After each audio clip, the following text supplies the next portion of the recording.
जय हिंद। नमस्कार प्यारे विद्यार्थियों, आचार्य ऑनलाइन क्लासेस में आपका स्वागत है। हम सीईटी 2026 की तैयारी कर रहे हैं, जिसकी शुरुआत राजस्थान के इतिहास से की है। आज हम राजस्थान में गुर्जर प्रतिहारों से संबंधित इम्पोर्टेंट एमसीक्यू के बारे में पढ़ेंगे। इससे पहले की वीडियो में हमने गुर्जर प्रतिहार वंश से संबंधित नोट्स का अध्ययन किया था। आशा करता हूँ कि आपने अच्छे से रिविज़न किया होगा, अच्छे से पढ़ा होगा और आपको आते होंगे। तो हम इस वीडियो में इम्पोर्टेंट एमसीक्यू पढ़ेंगे। इसमें कुल 170 एमसीक्यू होंगे, जो कि बहुत ही महत्वपूर्ण होंगे। और अगर आपको और भी एमसीक्यू चाहिए प्रतिहार वंश से संबंधित, तो हमारे पुराने वीडियो में, जिसका लिंक मैंने डिस्क्रिप्शन में दिया हुआ है, उसमें कुल 90 एमसीक्यू और भी हैं। तो उनको भी आप देख लेना और उनका भी आपका अच्छे से रिवीजन हो जाएगा। तो चलिए आइए शुरू करते हैं। प्लीज़ शुरुआत करने से पहले आपसे एक रिक्वेस्ट है कि चैनल को सब्सक्राइब कर देना और अपने मित्रों के साथ शेयर भी करना, ताकि वे भी एमसीक्यू से प्रैक्टिस कर सकें और अपनी तैयारी को परख सकें। सबसे पहला प्रश्न है, मिहिर भोज की ग्वालियर प्रशस्ति प्रतिहारों की उत्पत्ति के विषय में क्या साक्ष्य प्रस्तुत करती है? जो ग्वालियर प्रशस्ति है वो प्रतिहारों के बारे में क्या साक्ष्य प्रस्तुत करती है? कि नागभट्ट को, ऑप्शन इसमें सी सही रहेगा, नागभट्ट को राम के भाई लक्ष्मण का वंशज बताया गया है।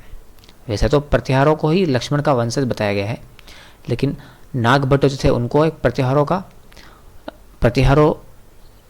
का सबसे महत्वपूर्ण शासक माना गया था, और जो राम भगवान थे उनके भाई लक्ष्मण का अवतार माना गया है। दूसरा प्रश्न, गुर्जर प्रतिहार राजवंश ने मुख्य रूप से किस समय अवधि के दौरान उत्तर भारत पर शासन किया था? उन्होंने 6वीं से 12वीं शताब्दी तक उत्तर भारत पर शासन किया था। तीसरा प्रश्न, गुर्जर प्रतिहारों की 26 शाखाओं का वर्णन निम्नलिखित में से किसके द्वारा किया गया है? मुहणोत नैणसी के द्वारा किया गया है। चौथा प्रश्न, मंडोर को प्रतिहारों का मूल निवास स्थान मानने वाले प्रमुख विद्वान कौन है?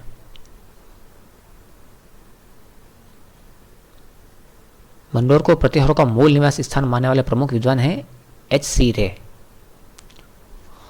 पांचवा प्रश्न, विदेशी यात्रियों के विवरण के संबंध में सही सुमेलित युग्म की पहचान करें। अरब यात्री प्रतिहारों को क्या कहते थे? जुर्ज या अल गुर्जर कहते थे, यानी कि गुर्जर प्रतिहारों को। हेनसांग जो चीनी यात्री था, उसने प्रतिहारों को क्या कहा था? कुलेचो कहा था, गुर्जर को कुलेचो कहा था। और स्कंद पुराण में प्रतिहारों को पंच द्रविड़ के नाम से भी जाना जाता है। तो तीनों ही ऑप्शन सही है, अर्थात हमारा इन चारों में से ऑप्शन डी जो सही रहेगा। छठा प्रश्न, किस राजवंश को लगभग 2 शताब्दियों तक अरब तुर्क आक्रमण को रोकने के कारण भारत की ढाल कहा जाता है? तो गुर्जर प्रतिहार वंश को भारत की ढाल कहा जाता है, क्योंकि इन्होंने लगभग 200 वर्षों तक उत्तर पश्चिम से जो अरब आक्रमणकारी आते थे उन्हें रोका था और वहां से भगाया था। सातवां प्रश्न, प्रतिहारों को भारत की ढाल क्यों कहा जाता है? अभी जस्ट पहले बताया मैंने कि उन्होंने लगभग 200 वर्षों तक अरब आक्रमणकारियों को रोक के रखा था। आठवां प्रश्न, नागभट्ट प्रथम को निम्नलिखित में से किन शाखाओं का संस्थापक माना जाता है? प्रतिहारों की जो शाखाएं थी उनमें सही आंसर होगा इसका जालोर, उज्जैन और मेड़ता। यहाँ इनकी राजधानियाँ थी प्रतिहारों की। नवा प्रश्न, इतिहासकार H.C. रे के अनुसार प्रतिहारों का मूल निवास स्थान कहाँ था? सबसे पहले प्रतिहारों की राजधानी कहाँ थी? सबसे पहले प्रतिहार कहाँ के थे?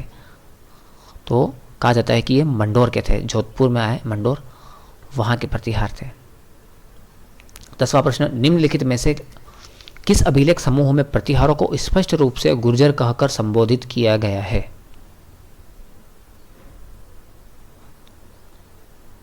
नीलगुंड, राधनपुर, देवली और करहाड़ अभिलेख जो है, ये चारों अभिलेखों में प्रतिहारों को गुर्जर कहा गया है। याद रखना, ये प्रतिहारों से संबंधित अभिलेख हैं। 11वां प्रश्न, राष्ट्रकूट शासक अमोघ वर्ष के संजन ताम्रपत्र के संदर्भ में कौन सा कथन सत्य है?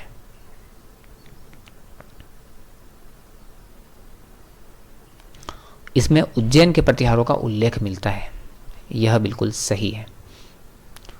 12वां प्रश्न, गुर्जर प्रतिहारों का प्रथम स्पष्ट लेखीय उल्लेख किस अभिलेख में मिलता है?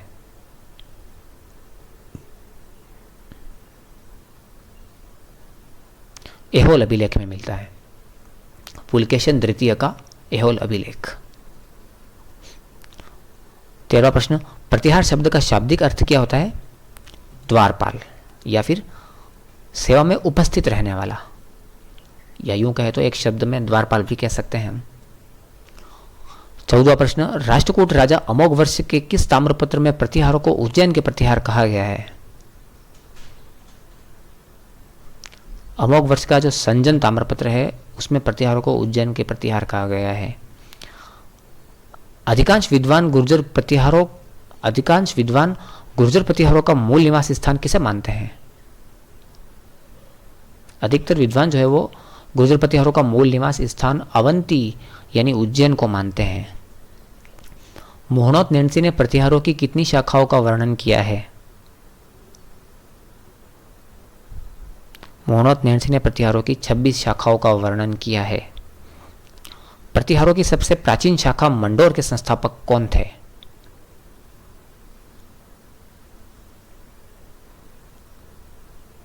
हरिश्चंद्र थे।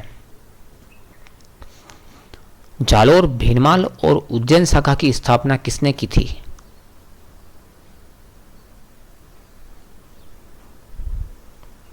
जालोर, भीनमाल और उज्जैन शाखा की स्थापना तो प्रतिहारों के नागभट्ट प्रथम ने की थी। कन्नौज में प्रतिहार वंश की नींव किसने रखी थी? नागभट्ट द्वितीय ने रखी थी। बड़ौद शाखा के संस्थापक कौन थे? दद्द या दद्द जो प्रतिहार थे वो। किन अभिलेखों में प्रतिहारों को गुर्जर कहकर संबोधित किया गया? अगर मेरी स्पीड थोड़ी ज़्यादा है तो आप वीडियो को रोक करके, जैसे ही मैं प्रश्न बोलूं आप वीडियो को रोक लेना, फिर आप अपने हिसाब से उत्तर सोचना मन में, तो आपको पता चलेगा कि क्या आप सही हो, क्या आप सही चल रहे हो, आपकी आपका जो रिवीजन है, आपकी पढ़ाई है कैसी चल रही है, सही चल रही है ना, कि आप आंसर सही दे रहे हो या नहीं दे रहे हो। ठीक है, तो 21वें में सही आंसर क्या होगा? उपरोक्त दोनों, यानी कि नीलकुंड और राधनपुर और देवली और करहाड़ अभिलेख, ये चारों अभिलेखों में प्रतिहारों को गुर्जर कहा गया है। स्कंद पुराण में प्रतिहारों को किस समूह में शामिल किया गया है? पंच द्रविड़ में शामिल किया गया है। चीनी यात्री हेनसांग ने गुर्जरों के लिए किस शब्द का प्रयोग किया है? हेनसांग की जो बोलने की जो थी, क्योंकि एक चीनी यात्री था, वो चीनी था, तो चाइना में जिस प्रकार से बोला जाता है इसलिए तो अलग टाइप से बोला जाता है, तो ये गुर्जरों को कुलेचो कहते थे। इनका बोलने का एक तरीका था। किस प्रशस्ति के अनुसार, इसीलिए तो ये भीनमाल को पीलो मोलो कहते थे। अच्छा, ऑप्शन डी जो है ये सीयू की, ये हेनसांग की पुस्तक का नाम है। किस प्रशस्ति के अनुसार नागभट्ट को राम के भाई लक्ष्मण का वंशज कहा गया है? ये याद रखना आप, ग्वालियर प्रशस्ति के अनुसार। सभी याद करने योग्य चीजें हैं। जोधपुर और घड़ियाला शिलालेखों के अनुसार गुर्जर प्रतिहारों का मूल निवास स्थान कहाँ माना गया है?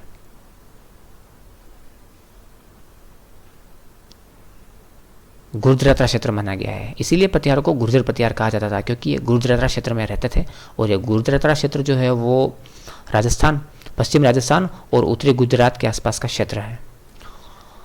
गुर्जर प्रतिहार शासक स्वतंत्र राजा बनने से पूर्व प्रारंभिक अवस्था में किस पद या भूमिका में थे?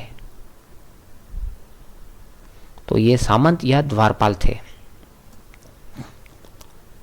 170 प्रश्न है, तो वीडियो को थोड़ा छोटा बनाने के लिए मैं थोड़े से जल्दी प्रश्नों को पढ़ूंगा। जब आप अच्छे से तैयारी करोगे, प्रैक्टिस करोगे, तो आप वीडियो को थोड़ा रोक रोक के पढ़ना। ओके। नागभट्ट प्रथम ने निम्नलिखित में से किस स्थान पर प्रतिहार शाखा की स्थापना नहीं की थी?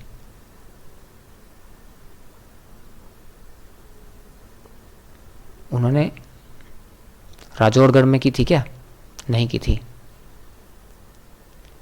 तो जालोर, मेरता और उज्जैन तो की थी, लेकिन राजौड़गढ़ में नहीं की थी। प्रसिद्ध एहल अभिलेख जो प्रतिहारों का प्रथम स्पष्ट उल्लेख करता है, उसके रचयिता कौन थे? यानी कि एहोल अभिलेख के रचयिता कौन थे? रवि कीर्ति थे। प्रतिहारों की बड़ौद शाखा के संस्थापक कौन है? ये क्वेश्चन रिपीट हो गया, लेकिन कोई बात नहीं, रिवीजन होगा। दद्द या दद्द थे। ग्वालियर प्रशस्ति के अनुसार प्रतिहारों का संबंध लक्ष्मण से क्यों जोड़ा जाता है? क्योंकि ये भगवान राम की सेवा में हमेशा उपस्थित रहते थे, यानी कि एक प्रतिहार के रूप में राम भगवान की सेवा में थे, तो लक्ष्मण जी को भी एक प्रकार से राम भगवान का प्रतिहार कहा जाता था, इसीलिए। हालांकि इसमें ये दे रखा है क्योंकि लक्ष्मण भगवान राम के द्वारपाल के रूप में सेवा करते थे, ऐसा नहीं है, द्वारपाल के रूप में तो नहीं करते थे, लेकिन फिर भी अलग अलग स्रोतों में अलग अलग मत दे रखे हैं, किसी में सेवा के लिए दे रखा है तो किसी में द्वारपाल के रूप में दे रखा है, लेकिन दोनों को हमको सही मानना है। 31वां प्रश्न, इतिहासकार मोहनोद नेंडसे के अनुसार प्रतिहारों की कुल कितनी शाखाओं का उल्लेख मिलता है? मोहनोद नेंडसे ने प्रतिहारों की 26 शाखाओं का उल्लेख किया है। प्रतिहारों के मूल क्षेत्र जिसे गुजरातरा कहा जाता था, उसका विस्तार किन क्षेत्रों के बीच था? ऑप्शन ए सही रहेगा, राजस्थान और गुजरात की सीमा वाला भूभाग। किस राष्ट्रकूट शासक के संजन ताम्रपत्र में उज्जैन के प्रतिहारों का उल्लेख द्वारपाल के रूप में मिलता है? अमोघ वर्ष का। अच्छा, पुलकेशन द्वितीय का कौन सा अभिलेख है जो प्रतिहारों को गुर्जर कहा जाता है जिसमें? तो एहोल अभिलेख। मंडोर के प्रतिहारों के संबंध में निम्नलिखित कथनों पर विचार कीजिए। हरिश्चंद्र की ब्राह्मणी रानी से उत्पन्न संतान क्षत्रिय प्रतिहार कहलाई? नहीं, ये तो गलत है। रज्जिल के पौत्र नागभट्ट ने अपनी राजधानी मंडोर से मेड़ता स्थापित की थी और हरिश्चंद्र और उसके 4 पुत्र ने मिलकर मांडव्यपुर को जीता था। अब इसमें देखना है कि कौन सा कूट सही है इन चारों में से। तो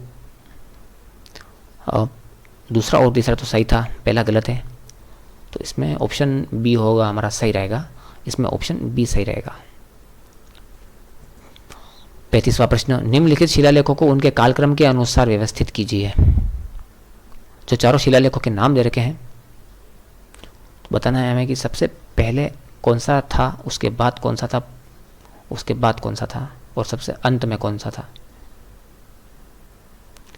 सबसे पहले हरिश्चंद्र से संबंधित घटियाला शिलालेख सबसे पुराना, ठीक है, तो 4 नंबर वाला सबसे पहले होगा। तो ऑप्शन में भी देख सकते हैं हम कि 4 केवल सी और डी में सबसे पहले आया हुआ है। उसके बाद बात करते हैं हम, खक्कूक नहीं था, बाउक वाला शिलालेख सब उसके बाद था, यानी कि ऑप्शन इसमें 2, 4 के बाद 2 कहाँ, ये ओके। उसके बाद ककुक वाला शिलालेख और अंत में सहजपाल चौहान का मंडोर अभिलेख, यानी कि ऑप्शन हमारा सी सही रहेगा। निम्नलिखित में से कौन सा विशिष्ट तथ्य नागभट्ट के पुत्र तात के संबंध में सत्य है?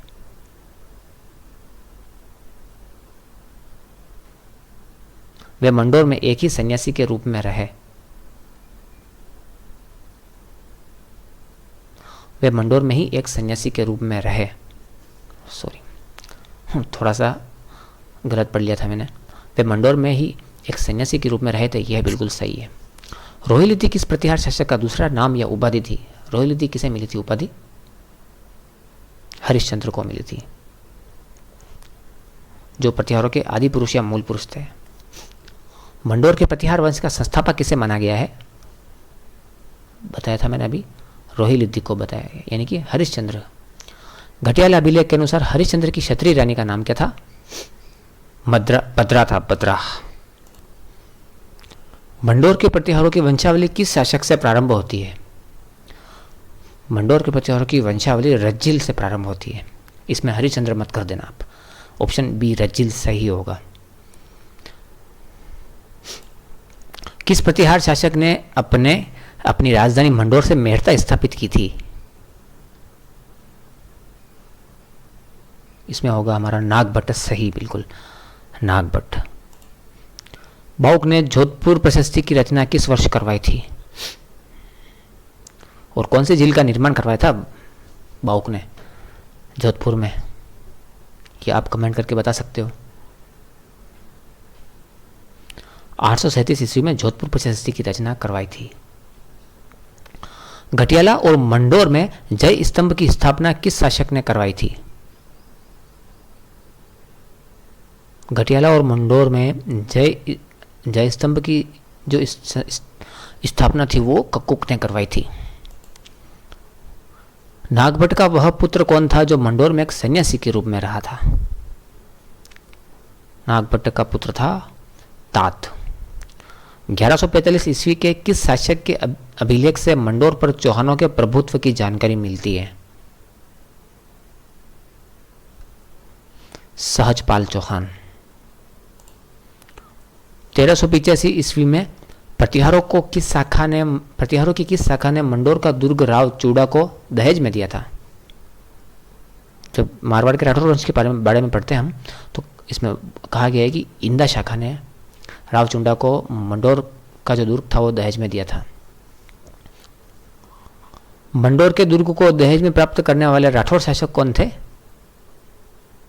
राव चूड़ा। शिलुक, जिन्होंने वल्ल मंडल के देवराज को पराजित किया था, वे मंडोर के किस पीढ़ी के शासक थे? वे लगभग 10वीं पीढ़ी के आसपास में शासक थे। प्रतिहारों के एक शासक थे शिलुक। कक्कुक और बाउक किन की संतान है? शिलुक की संतान है। ओके। नागभट्ट प्रथम के संदर्भ में निम्नलिखित कथनों पर विचार कीजिए। इसके दरबार को नागावलोक का दरबार कहा जाता है। ग्वालियर प्रशस्ति में इसे मलच्छों का नाशक नारायण के रूप में वर्णित किया गया है और इसने राष्ट्रकूट शासक दंतीपुर के हिरण्यगर्भ यज्ञ में प्रतिहार की भूमिका निभाई थी। तो तीनों ही सही है। तो इसमें ऑप्शन 1, 2 और 3 सभी सही रहेंगे। प्रश्न 51वां, डॉक्टर ओझा के अनुसार प्रतिहारों के साम्राज्य विस्तार का सही कालानुक्रमिक क्रम क्या है? राजधानियां सबसे पहले कौन सी रही थी, उसके बाद और सबसे अंत में कौन सी रही थी, इस प्रकार से हमें बताना है।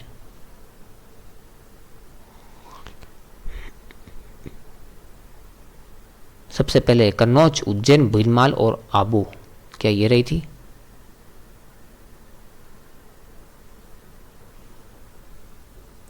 नहीं, इसमें रहा हमारा बी ऑप्शन सही रहेगा, भीनमाल, उसके बाद आबू और उज्जैन और उसके अंत में फिर कन्नौज रही थी। सबसे पहले भीनमाल को नागभट्ट प्रथम ने राजधानी बनाई थी और फिर आबू और उज्जैन को भी नागभट्ट ने बनाई थी प्रथम ने, और कन्नौज को नागभट्ट द्वितीय ने राजधानी बनाई थी। 52वां प्रश्न, जालोर दुर्ग का निर्माण मूल रूप से 8वीं शताब्दी में किस शासक के द्वारा करवाया गया था? ऐसा कहा जाता है विद्वानों के द्वारा नागभट्ट प्रथम ने करवाया था। तोपखाना मस्जिद के ऐतिहासिक स्वरूप के संबंध में कौन सा तथ्य सही है? यह राजा भोज परमार द्वारा निर्मित एक संस्कृत पाठशाला थी। तोपखाना मस्जिद जो है वो राजा भोज के द्वारा बनाई गई थी। जालोर दुर्ग में जो है ना तोपखाना मस्जिद, उसकी बात हो रही है। जालोर दुर्ग का प्राचीन नाम क्या था? जालोर दुर्ग का प्राचीन नाम था सुवर्णगिरी। ठीक है। जलालाबाद तो बाद में अलाउद्दीन खिलजी के समय रखा गया था कुछ समय के लिए। 55वां प्रश्न, सूची दे रखी है और उस सूची 1 से सूची 2 का मिलान करना है। देखो नाम या उपाधि है और उसके बारे में है, इसका विवरण है, देखना है कि कौन सा सही है। जैसे कांचनगिरी, कांचनगिरी क्या है? इसमें हाँ स्वर्णिम चट्टानों के कारण प्रचलित नाम है ना, इसलिए कांचन यानी कि सोना, गिरी यानी पहाड़। तो इसमें पहले में 2 सही रहेगा। पहले में 2 कहाँ है? ये रहा। इसमें पहले में 2 ऑप्शन तो यही है, तो ऑप्शन बी सही होना चाहिए। देख लेते हैं एक बार और। नौश्री ताम्रपत्र, ये कौन सा है? ये अरबों पर विजय की पुष्टि करने वाला साक्ष्य। आशापुरा माता, जालोर दुर्ग की सबसे प्राचीन शक्तिपीठ, और देवराज कौन था? कक्कुस्थ का छोटा भाई था। बहुत ही सिंपल था ये क्वेश्चन, तो दिखने में कठिन है लेकिन है बहुत आसान है। आपको बस थोड़ा सा नॉलेज होना चाहिए। इस टाइप के क्वेश्चन देखने को मिल सकते हैं आपके लिए सीटी में। डॉक्टर दशरथ शर्मा के अनुसार नागभट्ट प्रथम ने निम्नलिखित में से किन दुर्गों का निर्माण किया था या करवाया था?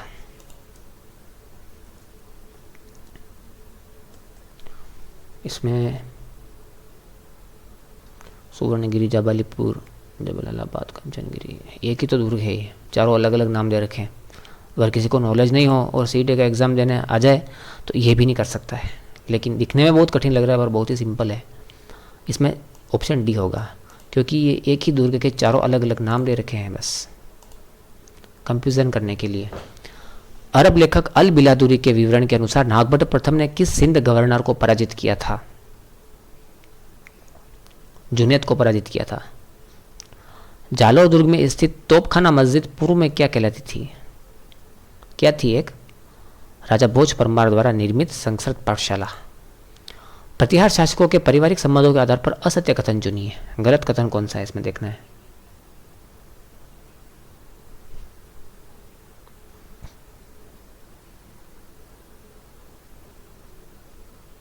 देवराज नागभट्ट प्रथम का पुत्र था, यह गलत है। जालौर दुर्ग के सामरिक महत्व का मुख्य कारण क्या था?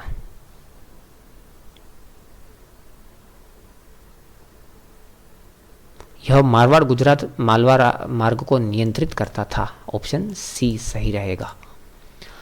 मुस्लिम काल में जालौर दुर्ग को किस अन्य नाम से जाना जाता था? जलालाबाद। जालौर दुर्ग की सबसे प्राचीन और प्रमुख शक्तिपीठ कौन सी है? आशापुरा माता मंदिर। डॉक्टर ओझा के अनुसार प्रतिहारों ने किस वर्ष में चावड़ा राजपूतों को भीनमाल से छीना था? 739 ईस्वी में, नागभट्ट प्रथम के समय। जालौर, उज्जैन एवं कन्नौज के प्रतिहार वंश का संस्थापक कौन था? नागभट्ट प्रथम था। किस प्रतिहार शासक के दरबार को नागावलोक का दरबार कहा जाता है? नागभट्ट प्रथम। नागभट्ट प्रथम द्वारा अरबों को पराजित करने की पुष्टि किस ताम्रपत्र से होती है? नौसरी ताम्रपत्र से। ग्वालियर प्रशस्ति में नागभट्ट प्रथम को किस उपाधि से सम्मानित किया गया है? मलेच्छों नाशक नारायण कहा गया है। राष्ट्रकूट शासक दंतीदुर्ग ने उज्जैन में हिरण्यगर्भ यज्ञ के दौरान किसे प्रतिहार के रूप में नियुक्त किया था? नागभट्ट प्रथम को। अभी हम नागभट्ट प्रथम के बारे में पढ़ रहे हैं। कांचनगिरी नाम किस कारण से प्रचलित हुआ था? स्वर्णिम चट्टानों के कारण। Option B. नागभट्ट प्रथम के उत्तराधिकारी के रूप में 760 से 783 ईस्वी के दौरान किसने शासन किया था? कक्कुक या ककुस्थ, यह नाम था इनका, इन्होंने शासन किया था। ककुस्थ का नागभट्ट प्रथम से क्या संबंध था? अगर आपने पढ़ा होगा तो आपको पता होगा, भतीजे थे। नागभट्ट प्रथम के भाई का पुत्र। नागभट्ट प्रथम के अधीन इनमें से कौन से सामंत शामिल थे? नागभट्ट प्रथम के अधीन गुहिल थे, चौहान थे, परमार, राठौड़, चंदेल, चालुक्य सभी थे। उपरोक्त सभी। इतना शक्तिशाली राजा था। सुवर्णगिरी जालौर दुर्ग किस पर्वतमाला की एक ऊंची पहाड़ी पर स्थित है? ठीक है, आता होगा आपको, अरावली। जालौर दुर्ग को सोनगढ़ के अतिरिक्त और किस अन्य नाम से जाना जाता है? उपरोक्त सभी, सुवर्णगिरी, कांचनगिरी और जलालाबाद। जालौर दुर्ग में स्थित मल्लिक शाह की दरगाह किस काल का स्मारक माना जाता है? मुस्लिम काल की। डॉक्टर ओझा के अनुसार प्रतिहारों ने भीनमाल को किस राजवंश से छीना था? चावड़ा से छीना था। प्रतिहार शासकों ने उज्जैन के बाद अपनी राजधानी कहाँ स्थापित की थी? उज्जैन के बाद इन्होंने अपनी राजधानी कन्नौज में स्थापित की थी, क्योंकि आबू मुंडोर और भीनमाल तो उज्जैन से पहले थी, तो कन्नौज स्थापित की थी।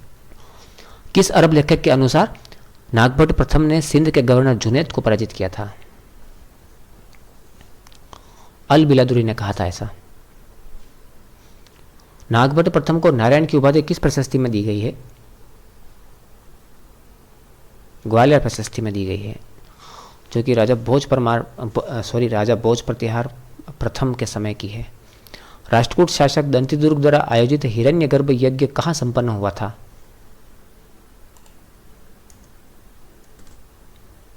इसका सही उत्तर होगा सी, उज्जैन। डॉक्टर दशरथ शर्मा के अनुसार इनमें से किस दुर्ग का निर्माण नागभट्ट प्रथम ने करवाया था? उपरोक्त सभी। प्रतिहार शासक देवराज का ककुस्थ से क्या संबंध था? देवराज जो था वो ककुस्थ का छोटा भाई था, ठीक है। और ये ककुस्थ जो था, ककुक या ककुस्थ, वो नागभट्ट प्रथम का भतीजा था। जालोर के प्रतिहार किस अन्य स्थान के प्रतिहारों से घनिष्ठ रूप से संबंधित थे? मंडोर के प्रतिहारों से संबंधित थे। बहुत ही सिंपल। नौसी ताम्रपत्र का संबंध किस ऐतिहासिक घटना की पुष्टि से है?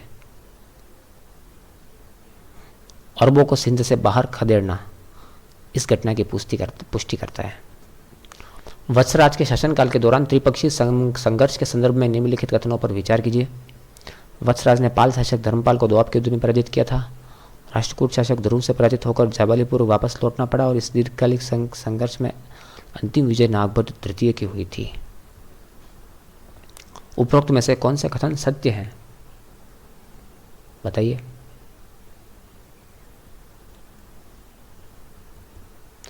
तीनों ही सही है, ठीक है। वत्सराज के समय यह शुरू हुई थी त्रिपक्षीय संघर्ष और लगभग 100 वर्षों तक चली थी और अंतिम रूप से कन्नौज को अपनी राजधानी बनाई थी नागभट्ट द्वितीय ने। और हालांकि वत्सराज को राष्ट्रकूट शासक ध्रुव ने पराजित भी किया था, फिर भी नागभट्ट द्वितीय ने हिम्मत नहीं हारी और आगे लड़ता गया और वापस से कन्नौज का शासन प्राप्त कर लिया था। क्योंकि हर्षवर्धन की मृत्यु के बाद कन्नौज का जो शासन था वह लड़खड़ा गया था, क्योंकि उत्तरी भारत का बहुत महत्वपूर्ण और मध्य भारत और उत्तरी भारत का बहुत महत्वपूर्ण एक साम्राज्य था कन्नौज। इसीलिए इस कन्नौज को लेकर के त्रिपक्षीय संघर्ष हुआ था। प्रतिहार, राष्ट्रकूट और पाल वंश के मध्य हुआ था। इसके बारे में हमने थोड़ा सा पढ़ा है ना, त्रिपक्षीय संघर्ष के बारे में। आगे से आगे और भी आ जाएगा, आप रिपीट करना। आप हमेशा नोट्स के बारे में पढ़ते रहना, नोट्स को पढ़ते रहना। और आपके पास जो भी पुस्तकें हैं या जिस किसी भी कोचिंग इंस्टीट्यूट से आप पढ़ रहे हैं उनसे पढ़ते रहना, लेकिन एमसीक्यू के लिए आप एक बार यहाँ पर ट्राई करना जरूर। निम्नलिखित में से कौन सा युग्म सुमेलित नहीं है? शासक और इसका उससे संबंधित शिलालेख, नागभट्ट द्वितीय, बुचकल अभिलेख। देखो कौन सा सही है इसमें, कौन सा गलत है, इसमें देखना है। जोधपुर प्रशस्ति में मिहिर भोज के बारे में कहा गया है क्या? नहीं। 837 ईस्वी का जोधपुर प्रशस्ति मिहिर भोज नहीं, उस समय मिहिर भोज थे ही नहीं, या थे?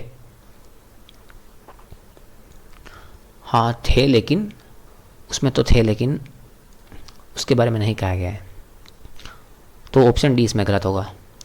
प्रतिहार शासक नागभट्ट द्वितीय की सैन्य उपलब्धियों के संबंध में कौन सा तथ्य सही है?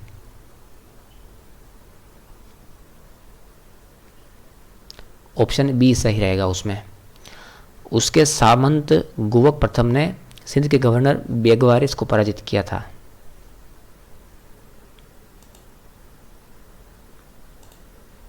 कवि राजशेखर द्वारा महेंद्रपाल प्रथम को दी गई विशिष्ट उपाधियों का सही समूह कौन सा है?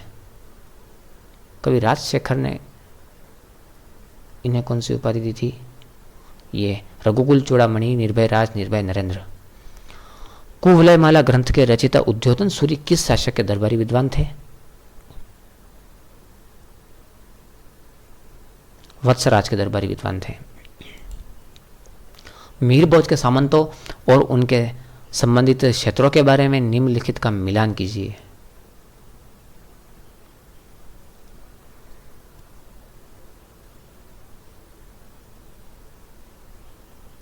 पहले में बाउक मंडोर होगा, इसमें हर्षराज मेवाड़ क्षेत्र चाकसू, गुणाम्बोदी इसमें कलचुरी शासक और जयशक्ति चंदेल कालिंजर शासक। ऑप्शन बी सही रहेगा। 91वां प्रश्न, स्कंद पुराण के अनुसार किस प्रतिहार शासक ने अपने जीवन के अंतिम समय में सिंहासन त्याग कर अपने पुत्र को शासन सौंप दिया था? मिहिर भोज प्रथम ने। मिहिर भोज यानी कि मिहिर भोज प्रतिहार थे उन्होंने। पश्चिम भारत के प्राचीनतम जैन मंदिर ओसिया के महावीर समीर मंदिर का निर्माण किस शासक के काल में हुआ था और वह किस मत का अनुयायी था? एक चीज आनी चाहिए इसमें से, केवल वत्सराज के समय हुआ था, बस एक ही वत्सराज का नाम एक बार ही आया है और वो शैव मत के अनुयायी थे। निम्नलिखित में से कौन सी साहित्यिक कृतियों का समूह पूर्णतः राजशेखर द्वारा रचित है?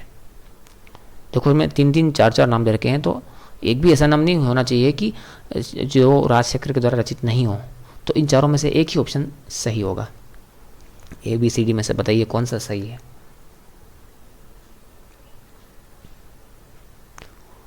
कोवलयमाला हो ही नहीं सकता, इसमें भी कोवलयमाला आ गया, ये भी नहीं है, और हरिवंश पुराण भी तो है ही नहीं। तो इसमें यह होगा कर्पूर मंजरी, बाल भारत, बाल रामायण भी है, विन्वंतशाल भंजिका है, प्रचंड तांडव है, काव्य मीमांसा भी है। ओके, तो ऑप्शन बी सही रहेगा। प्रतिहार शासकों के कालक्रम के अनुसार सही अवरोही क्रम क्या है? किस प्रकार से दे रखा है ये अवरोही क्रम?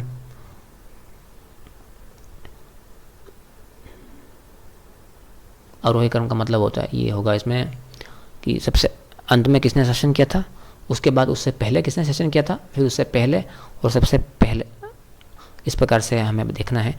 तो अपन इधर से चलते हैं। जैसे रामभद्र का पुत्र मीरभोज था, ठीक है, लेकिन नागभट्ट द्वितीय आ गया यहाँ पे, तो ये गलत है। जैसे वत्सराज था, उसके बाद मीरभोज था, वापिस रामभद्र आ गया, तो ये भी गलत है। अच्छा, नागभट्ट द्वितीय था, उसका पुत्र रामभद्र था, उसका पुत्र मीरभोज था, और उसका पुत्र महेंद्रपाल था, तो ये बिल्कुल हमारे लिए सही रहेगा, यानी कि ऑप्शन सी सही है। अरबी यात्री सुलेमान के विवरणों के आधार पर सत्य कथन चुनिए।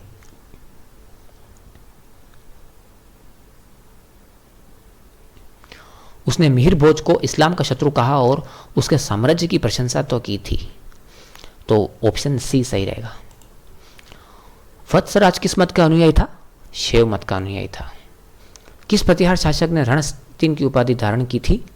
वत्सराज ने। ओसिया में स्थित महावीर स्वामी जैन मंदिर का निर्माण किस शासक ने करवाया था? वत्सराज ने करवाया था। ठीक है, वत्सराज के बारे में पढ़ रहे हैं तो उत्तर देना थोड़ा सरल हो गया, लेकिन एग्जाम में डायरेक्टली आता है तो हमें याद नहीं रहता, इसलिए हमारी प्रैक्टिस बहुत अच्छी होनी चाहिए। कन्नौज के आधिपत्य को लेकर त्रिपक्षीय संघर्ष की शुरुआत किस प्रतिहार शासक के समय हुई थी? वत्सराज के समय हुई थी। बहुत ही सिंपल और इंपॉर्टेंट क्वेश्चन। त्रिपक्षीय संघर्ष के दौरान वत्सराज को किस राष्ट्रकूट शासक ने पराजित किया था?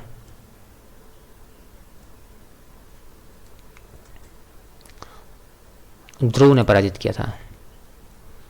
प्रतिहार वंश का वह प्रथम शासक कौन था जिसे कन्नौज को अपनी राजधानी बनाई थी? कन्नौज को नागभट्ट तृतीय ने अपनी राजधानी बनाया था। किस अभिलेख में नागभट्ट तृतीय को परम भट्टारक महाराजाधिराज परमेश्वर की उपाधि दी गई है? बुजकला अभिलेख 815 का बुजकला अभिलेख में। पुष्कर के प्रसिद्ध घाटों का निर्माण किस प्रतिहार शासक द्वारा करवाया गया? नागभट्ट तृतीय के द्वारा करवाया गया। नागभट्ट प्रथम या नागभट्ट तृतीय? नागभट्ट तृतीय। नागभट्ट तृतीय ने किस वर्ष गंगा नदी में जल समाधि ली थी? यही है कि इनका शासनकाल अगर आपको पता होगा तो आपको पता चल जाएगा कि इन्होंने किस वर्ष 833 में समाधि ली थी इन्होंने। उसके बाद उनके पुत्र रामभद्र बने थे 3 वर्ष के लिए, फिर उन रामभद्र की हत्या उन्हीं के पुत्र मिहिर भोज प्रथम ने कर दी थी, 836 में कर दी थी। तो इससे पता चल जाता है, इस स्टोरी से पता चल जाता है कि 833 से 836 तक रामभद्र ने की थी, नागभट्ट द्वितीय ने 833 में। किस प्रतिहार शासक के काल को प्रतिहार शक्ति का हास काल माना गया है? महेंद्रपाल के समय नहीं, सॉरी, प्रतिहार शक्ति का हास काल रामभद्र के समय माना गया। प्रतिहार का पतन होना शुरू हुआ था वो महिपाल प्रथम के समय पर हुआ था। तो लेकिन प्रतिहारों की शक्ति का हास काल यानी कि प्रतिहारों की शक्ति वहाँ पर बहुत कमज़ोर पड़ गई थी जब रामभद्र थे उस समय। इसी कारण से मिहिर भोज ने मिहिर भोज ने उनके पिता रामभद्र की हत्या कर दी थी और स्वयं शासक बन गए थे और फिर बहुत ही शक्तिशाली शासक बने थे वे। प्रतिहार वंश का सबसे प्रतापी और शक्तिशाली शासक कौन था? कहा ना मैंने अभी जस्ट कि मिहिर भोज था। ग्वालियर अभिलेख के अनुसार मिहिर भोज ने कौन सी उपाधि धारण की थी? मिहिर भोज ने आदिवराह की उपाधि धारण की थी। अरबी यात्री सुलेमान ने किस प्रतिहार शासक के शासनकाल में भारत की यात्रा की थी? सुलेमान ने मिहिर भोज के समय यात्रा की थी, याद रखना। और इन्होंने किस यात्री को इस्लाम का शत्रु बताया था? किस यात्री ने मिहिर भोज को इस्लाम का शत्रु बताया था? सुलेमान ने इन्हें इस्लाम का शत्रु या अरबों का अमित्र या इस्लाम की दीवार बताया था। प्रसिद्ध कवि और विद्वान राजशेखर किसके गुरु तथा दरबारी कवि थे? राजशेखर जो थे वो महेंद्रपाल प्रथम के गुरु और दरबारी कवि थे। कौन सी रचना राजशेखर की नहीं है? कुवलयमाला नहीं है। राजशेखर ने महेंद्रपाल प्रथम को कौन सी उपाधि दी थी? रघुकुल चूड़ामणि। दौलतपुर अभिलेख में मिहिर भोज को किस नाम से पुकारा गया? प्रभास पाटन या प्रभास के नाम से पुकारा गया। निम्नलिखित कथनों पर विचार करें और कूट का उपयोग कर सही उत्तर चुनें।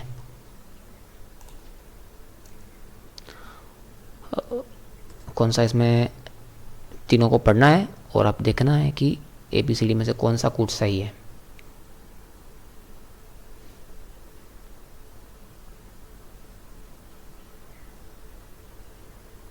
पहला और दूसरा सही है। ओके, तो इसमें ऑप्शन C सही रहेगा। महिपाल प्रथम के उत्तराधिकारियों के शासनकाल के संबंध में निम्नलिखित को सही कालानुक्रम में व्यवस्थित करें।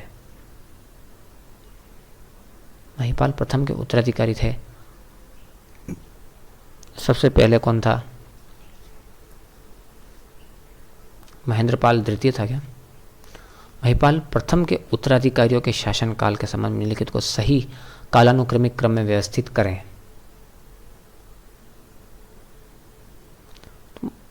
महिपाल प्रथम के बाद महेंद्रपाल प्रथम था, लेकिन महेंद्रपाल प्रथम का नाम नहीं है इसमें, तो महेंद्रपाल द्वितीय लिख सकते हैं अपन। उसके बाद महेंद्रपाल के बाद उसमें देवपाल था, उसके बाद महिपाल द्वितीय।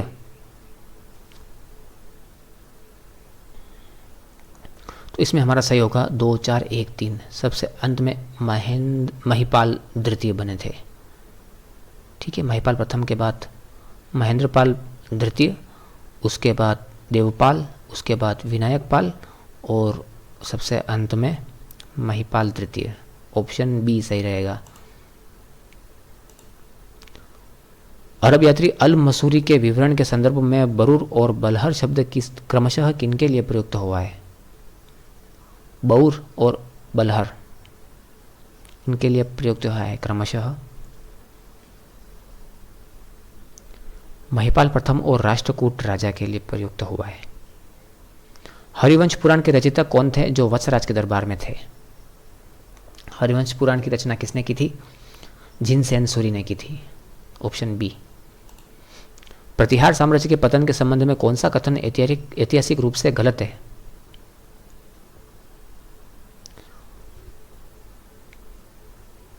इसमें ऑप्शन D सही रहेगा। राज्यपाल के सामंत चंद्रदेव ने 1093 ईस्वी में स्वतंत्र गढ़वाल वंश की नींव रखी थी। 119वां प्रश्न, राजशेखर द्वारा महिपाल प्रथम को दी गई उपाधियों का सही समूह पहचाने। आर्यावर्त का महाराजाधिराज और रघुकुल मुकुटमणि, ये कहा था इन्होंने। राष्ट्रकूट शासक इंद्र तृतीय के आक्रमण के संदर्भ में क्या सत्य है?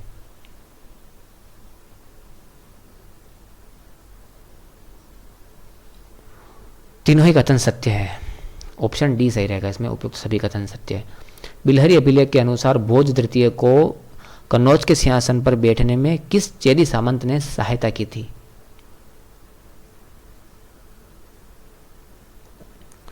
कोक्कल देव प्रथम ने सहायता की थी। किस अभिलेख में यह उल्लेख है कि महिपाल प्रथम ने अपने भाई भोज तृतीय को पराजित किया था? खजुराहो अभिलेख में। प्रसिद्ध विद्वान राजशेखर किसके राजगुरु और दरबारी कवि थे? महिपाल प्रथम के दरबारी कवि थे। राजशेखर ने महिपाल प्रथम को निम्नलिखित में से कौन सी उपाधि दी थी?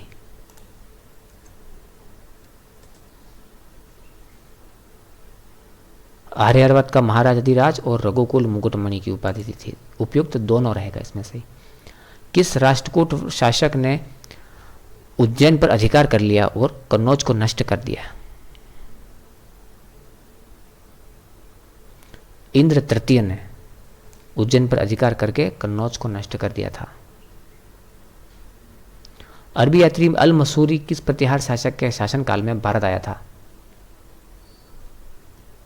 महिपाल प्रथम के समय पर आया था भारत।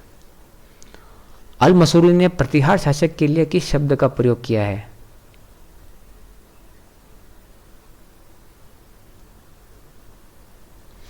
महाराजाधिराज शब्द का प्रयोग किया है। मोहम्मद गजनवी ने 1018 से 1019 ईस्वी में किसके शासनकाल के दौरान कन्नौज पर आक्रमण किया था?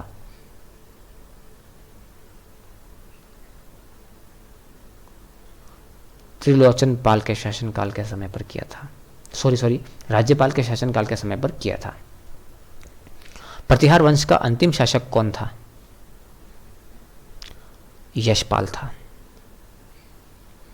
1093 ईस्वी में किस गढ़वाल नरेश ने प्रतिहारों से कन्नौज छीनकर नवीन गढ़वाल वंश की स्थापना की थी?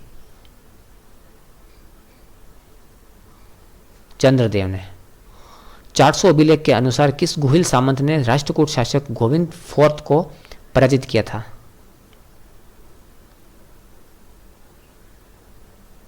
एक गुहिल सामंत था भट्ट, जिसने पराजित किया था। महिपाल प्रथम के बाद 945 से 948 ईस्वी तक किसने शासन किया था? महिपाल प्रथम के बाद कौन था? महेंद्रपाल द्वितीय था। महेंद्रपाल प्रथम कब था? महिपाल प्रथम से पहले था। अरबी यात्री अल मसूरी किस वर्ष भारत की यात्रा पर आया था? 915 ईस्वी में आया था। प्रतिहार साम्राज्य के दौरान महोदय नगर किस प्रसिद्ध शहर का प्राचीन नाम था? कन्नौज का नाम था।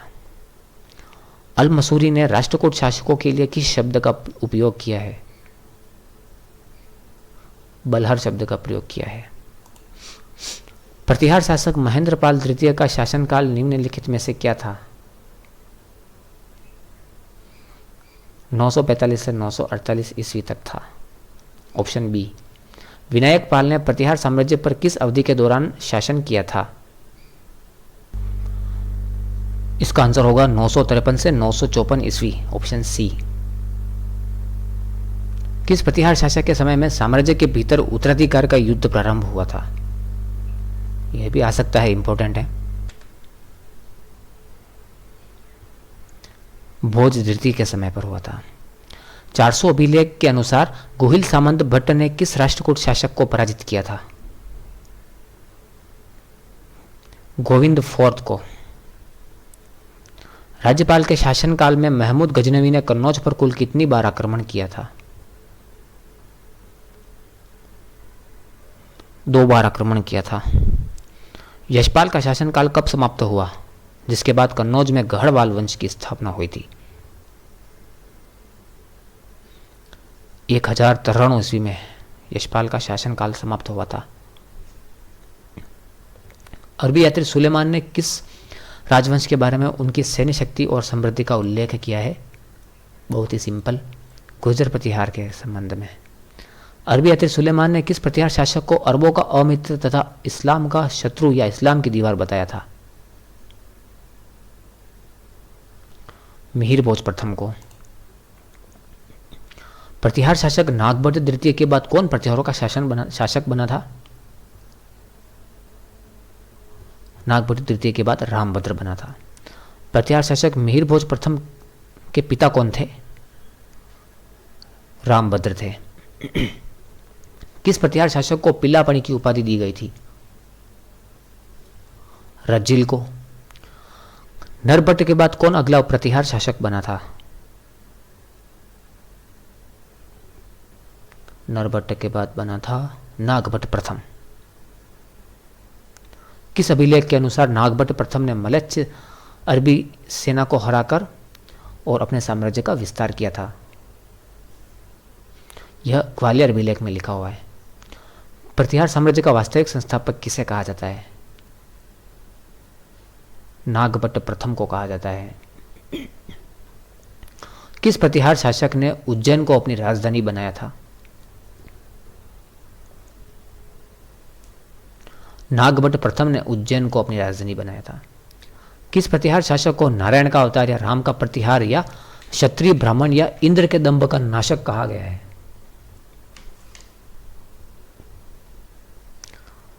नागभट्ट प्रथम को। नागभट्ट प्रथम को। नागभट्ट द्वितीय का शासनकाल क्या था? 800 से 833 ईस्वी। झालावाड़ में स्थित पद्मनाभ सूर्य मंदिर का निर्माण किसने करवाया था? नागभट्ट द्वितीय ने करवाया था। वह प्रथम प्रतिहार शासक जिसे परम भट्टारक महाराजाधिराज परमेश्वर की उपाधि मिली थी, कौन थे? वो थे नागभट्ट द्वितीय। 833 ईस्वी में किस प्रतिहार शासक ने गंगा नदी में जल समाधि ली थी? नागभट्ट द्वितीय ने जल गंगा समाधि ली थी। उसके बाद रामभद्र जो थे वो प्रतिहार शासक बने थे 3 वर्ष के लिए, और 836 में फिर मिहिर भोज प्रथम शासक बने थे। प्रसिद्ध साहित्यकार एवं गुरु राजशेखर निम्न में से किस प्रतिहार शासक के दरबार में थे? महिपाल प्रथम के दरबार में थे। किसके शासनकाल में प्रतिहारों का पतन होना शुरू हो गया था? महिपाल प्रथम के शासनकाल में हो गया था। गुर्जर प्रतिहारों से संबंधित महत्वपूर्ण शिलालेख है। महत्वपूर्ण शिलालेख गुर्जर प्रतिहारों से संबंधित घटियाला शिलालेख है। रजिल किस प्रतिहार शाखा से संबंधित था? मंडोर से संबंधित था। प्रतिहारों के अभिलेख में राजाधिकारियों को क्या कहा जाता था? राजपुरुष कहा जाता था। निम्न में से एक गलत कथन को चुनिए। अरबी यात्री सुलेमान ने प्रतिहारों को जुर्ज एवं प्रतिहार राजों को बोरा कहकर पुकारा था। अब इसमें से कौन सा गलत है? ये सुलेमान गलत है। सुलेमान ने नहीं कहा था। किसने कहा था? आप कमेंट करके बताना। वत्सराज के शासनकाल के संदर्भ में निम्नलिखित में से कौन सा कथन सही नहीं है? वत्सराज ने राष्ट्रकूट को पराजित करके उज्जैन पर अधिकार किया था। नहीं, उज्जैन पर अधिकार नहीं किया था इन्होंने, कन्नौज पर अधिकार किया था। निम्न में से कौन सा कथन गलत है? मिहिर भोज प्रथम के दरबार को नागाओं लोक दरबार कहा जाता था, ये गलत है। मिहिर भोज प्रथम के दरबार को नहीं कहा जाता था। नागभट्ट प्रथम के दरबार को नागाओं लोक दरबार कहा जाता था।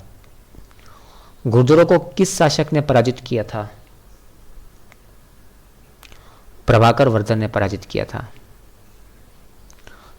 प्रतिहार शासकों के कालक्रम के अनुसार सही क्रम कौन सा है? सबसे पहले हरिश्चंद्र थे, उसके बाद रज्जिल बने थे, ठीक है। उसके बाद नागभट्ट प्रथम थे और उसके बाद वत्सराज बने थे, बिल्कुल सही है। क्रम वाइज तो नहीं है, लेकिन फिर भी सबसे पहले और उसके बाद कौन से बने थे और उसके बाद कौन से बने थे और अंत में कौन से बने थे, इस प्रकार से ऑप्शन 2 हमारा सही रहेगा बिल्कुल। निम्नलिखित में से कौन सा शासक प्रतिहार राजवंश से संबंधित नहीं है? भरतभट्ट प्रथम नहीं है। मंडोर के प्रतिहार माने जाते हैं क्षत्रिय प्रतिहार। मिहिर भोज प्रथम के बारे में गलत कथन बताइए। उन्होंने अपने दादा नागभट्ट तृतीय की हत्या कर दी थी, यह गलत है। उन्होंने अपने पिता रामभद्र की हत्या कर दी थी। प्रतिहारों की कौन सी शाखा सर्वाधिक पुरातन मानी जाती है? सबसे पुरानी शाखा मंडोर शाखा मानी जाती है। मंडोर शाखा में निम्नलिखित प्रतिहार शासकों पर विचार कीजिए और इन शासकों का सही कालानुक्रम बताइए। सबसे पहले रज्जिल थे, उसके बाद नागभट्ट प्रथम हुए थे, उसके बाद बाउक हुए थे, उसके बाद अंत में उसके बाद कक्कुक हुए थे, यानी कि 2 1 3 4। 2 1 3 4 कहाँ पर है? 2 1 3 4 ऑप्शन बी में है। ऑप्शन बी सही रहेगा हमारा। इसमें से आपने कितने 170 में से आपके कितने सही हुए वो आप कमेंट करके बता सकते हैं अगर आप वीडियो को देख रहे हैं तो। और चैनल को सब्सक्राइब करना आप एंड लाइक एंड शेयर भी करना अपने फ्रेंड के साथ। Thank you very much.